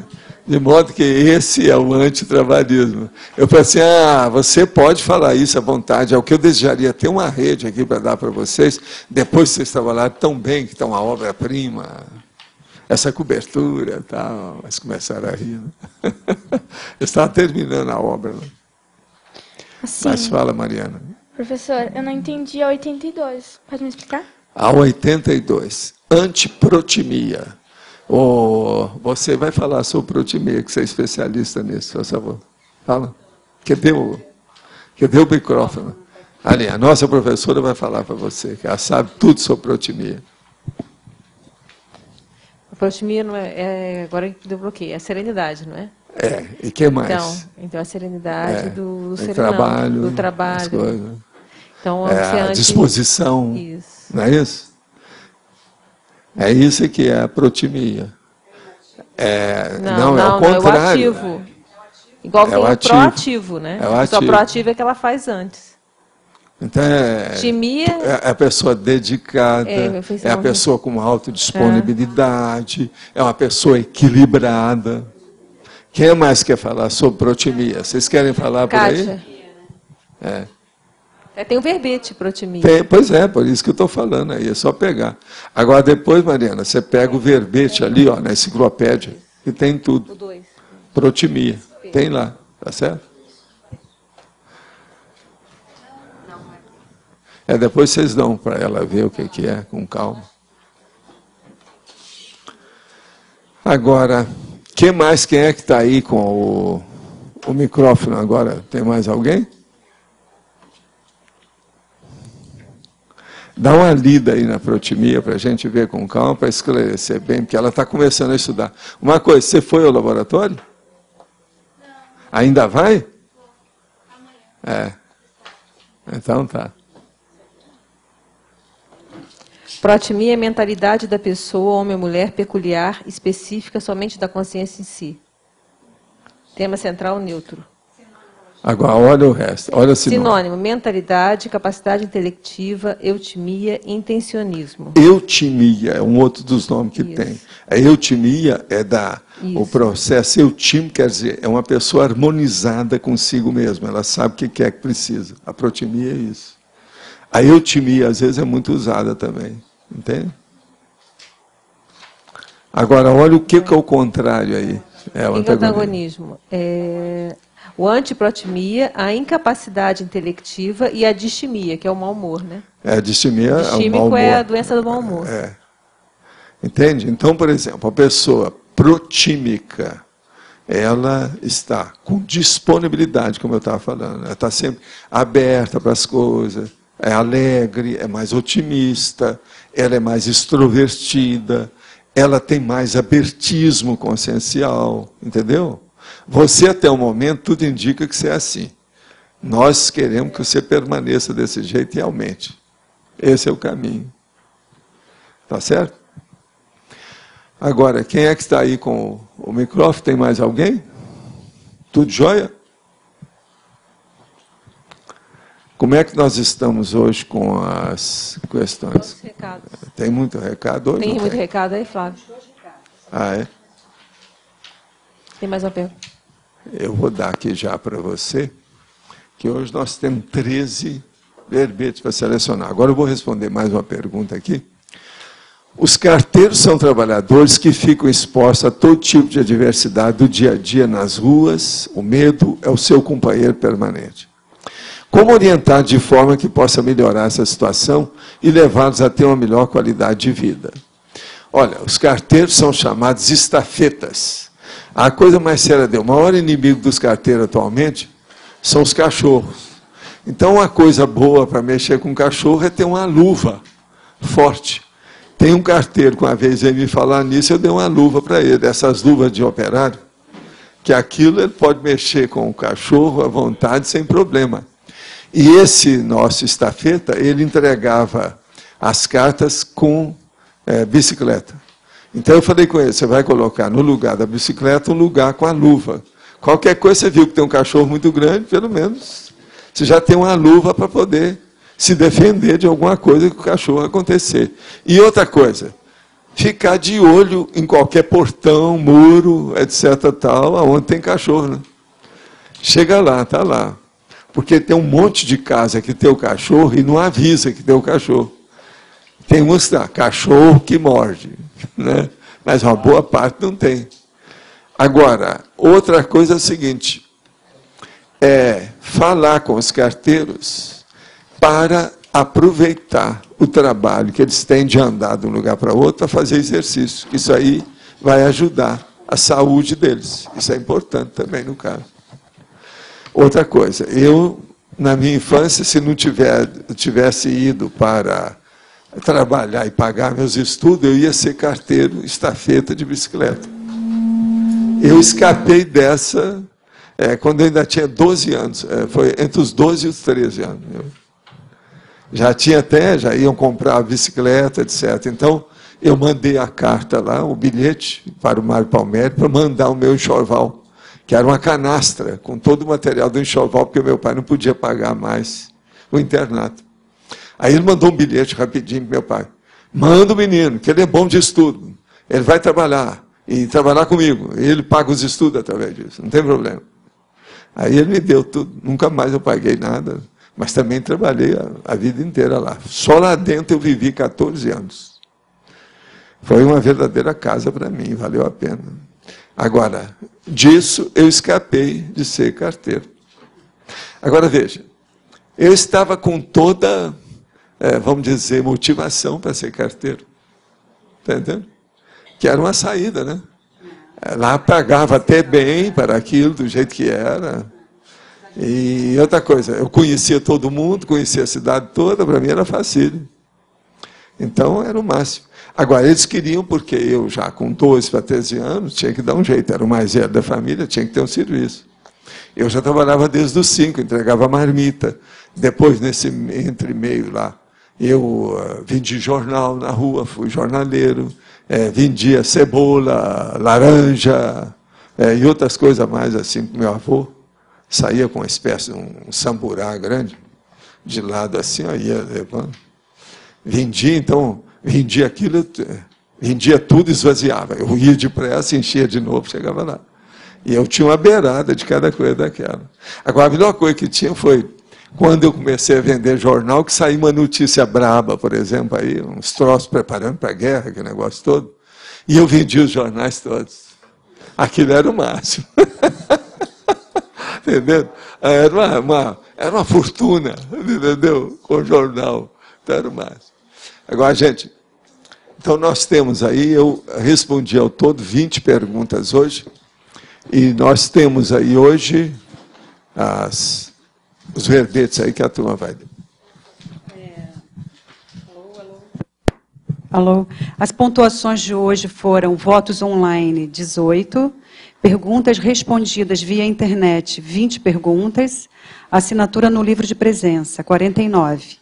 Em seguida, nós teremos, após a votação, o recado do CAEC, da Sinvex e da Conscius.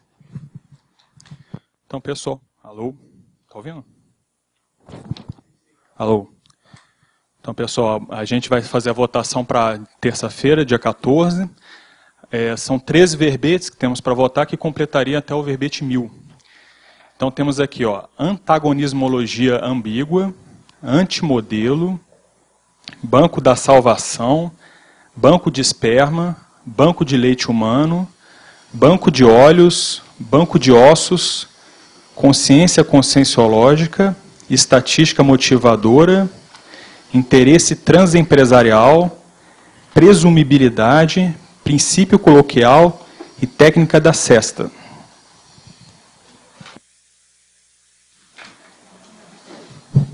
Boa tarde a todos e a todas. Eu estou divulgando a imersão laboratorial teática do estado vibracional, dia 25 e 26 de outubro, com dinâmicas laboratoriais, dinâmica do estado vibracional, prática do cosmograma com ênfase no EV e debate técnico sobre o estado vibracional. Eu vou passar para vocês o folder. Vão ter 2 edições, a primeira dia 25 e 26 de outubro e a segunda dia 7 e 8 de fevereiro. Ok? Obrigada pela atenção. Posso ir passando o folder?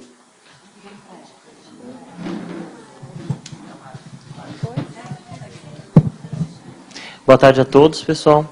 Eu gostaria de fazer o convite para vocês do curso Formação do Invexólogo. Nós convidamos aí todos os inversores, reciclantes, pesquisadores da Conscienciologia como um todo, né? Esse curso Formação do Invexólogo, ele é um curso novo da grade curricular. Eu gostaria de falar um pouco da aula 5, né? Nós vamos ter uma aula sobre dupla evolutiva nessa aula 5, e ela originou-se a partir de um congresso que nós fizemos no ano passado, em que nós trouxemos algumas duplas da Cognópolis, né, para falar um pouco sobre os seus casos, né, dupla evolutiva de intelectuais, dupla evolutiva de empreendedores. Então, essa aula ela foi bem inspirada no contexto cotidiano nosso, tanto nas pessoas que estão procurando aumentar sua produtividade, né, no contexto da dupla evolutiva. Esse curso de formação do Invexólogo, ele tem como pré-requisito teoria e prática da Invex, que é um curso mais relacionados à aplicação de uma técnica evolutiva. Fatores mesológicos que impedem a pessoa de aplicar uma técnica evolutiva, fatores intraconscienciais e interconscienciais que geralmente são dificultadores, aspectos que a pessoa tem que reciclar, né? E nós vamos ter uma turma de teoria e prática da Invex no sábado e domingo agora, né? Então, quem tiver interesse em participar, as pessoas que já fizeram o curso têm 75% de desconto. E o curso Formação do Invexólogo vai ser em janeiro, do dia 20 ao dia 24 de janeiro. Ok? Obrigado. Quero lembrar que no dia 1 e 2 de novembro, a Conce vai estar promovendo o curso com 5 cobaia voluntária. Nós fizemos uma dinâmica com a Unicim no sábado, foi um sucesso, foi muito positiva, nós tivemos 40 e poucas pessoas, e a gente está com a oportunidade agora de novamente, daqui a praticamente 15 dias, né, a gente participar de novo do Consim Cobaia. Quem quiser participar, entre em contato com a Consis, comigo, Luimara, tá ok? Obrigada. Ganhou, então, antagonismologia ambígua com 17 votos. A tertúlia amanhã, 12h30. Boa tarde, obrigada. Essa é a última. É a última.